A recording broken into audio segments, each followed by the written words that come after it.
fit for a profession, then Islam would allow men to do that. Otherwise, certain jobs are only for women and certain jobs are only for men. But generally, they both can do most of the things. Now, in Islam, the women become, or the girls become adult earlier than boys. Emotionally, Islam sees that women are more able.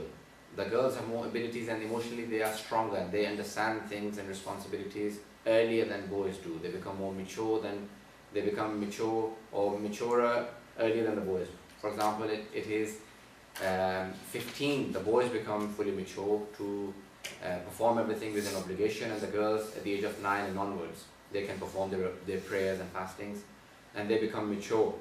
So they become mature earlier, and they age, for example, they become adults at an earlier stage than boys.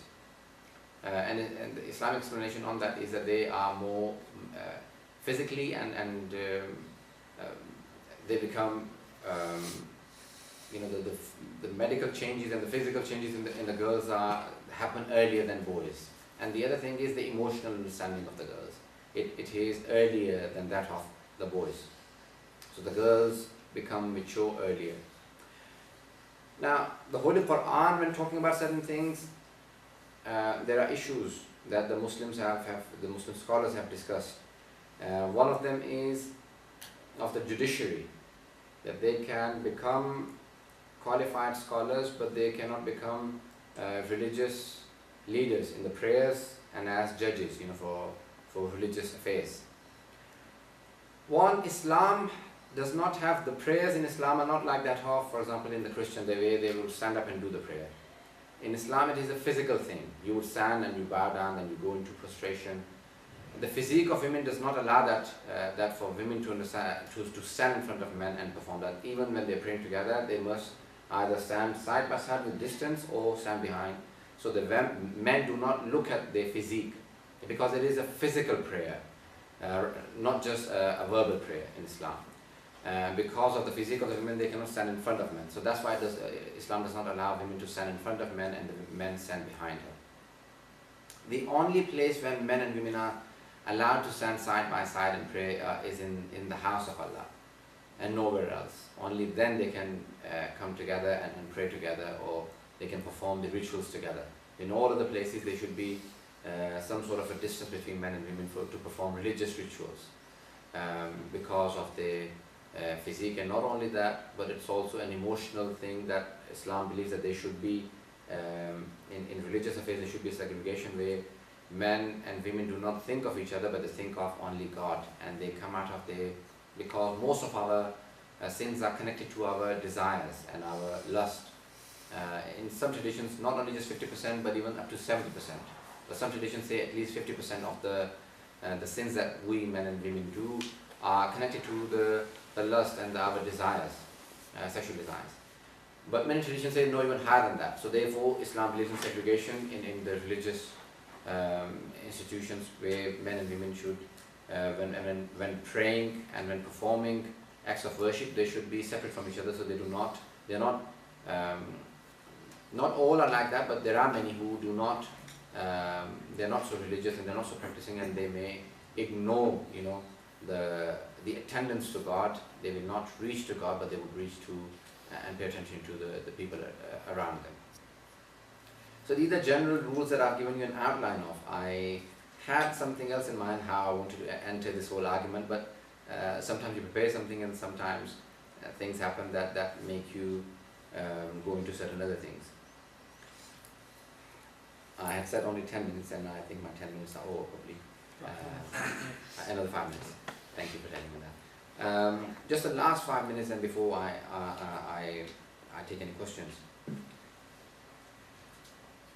The institution in a society is the family, and the family nucleus is basically around the mother or the wife. Islam does not discourage women from being career oriented, but family is highly emphasized to be taken care of, and Islam highly encourages that women, if they have family, then that comes to priority for both men and women. So the family is basically, Islam says that a person, a man or a woman, both, especially for men, I think, The Holy Prophet says that the best of you are the ones who are the best for their families. So the best person, is the one who has the best conduct at home. Not that you're the best on the best behavior outside, and as soon as you get home, the real you comes out, and you become very difficult to deal with. Islam says no, you have to be the best with your family. That's what the emphasis has been laid on. And even in the present-day psychology, they also argue that you should not take it out on your family.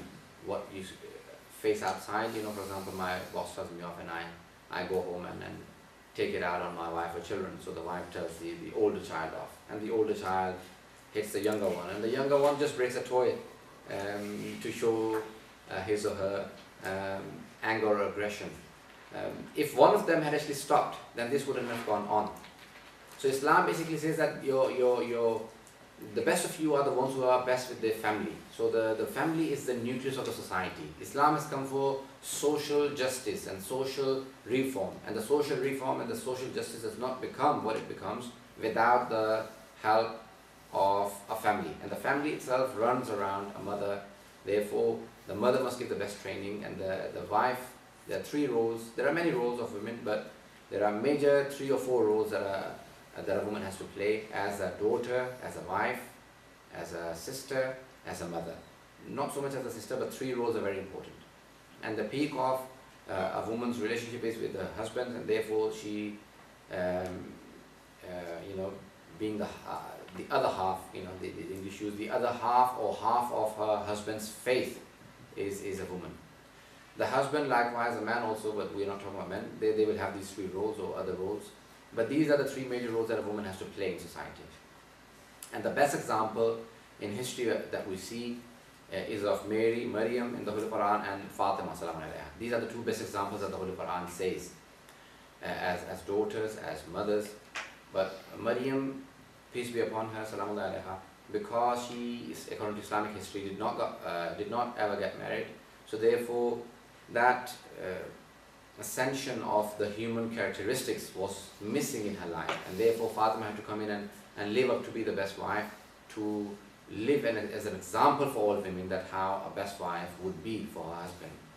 She also proved to be the best daughter for the Holy Prophet and the best mother for her 2 sons. Her brothers had died, so therefore she had to train another person called Zainab, so she could live up to be the best sister for her brothers. These are all the different examples in society, and the role of women is more important, and probably it's a major role than what we anticipate and what we realize. This English saying that behind every successful man there is a woman has been probably also taken from some of the other teachings, but I find similar words that great scholars could not prove to be who they were until and unless they had the training from their mother, they had the contribution from their wife, and without that they wouldn't have been what they have become. So that is the stance of Islam on the whole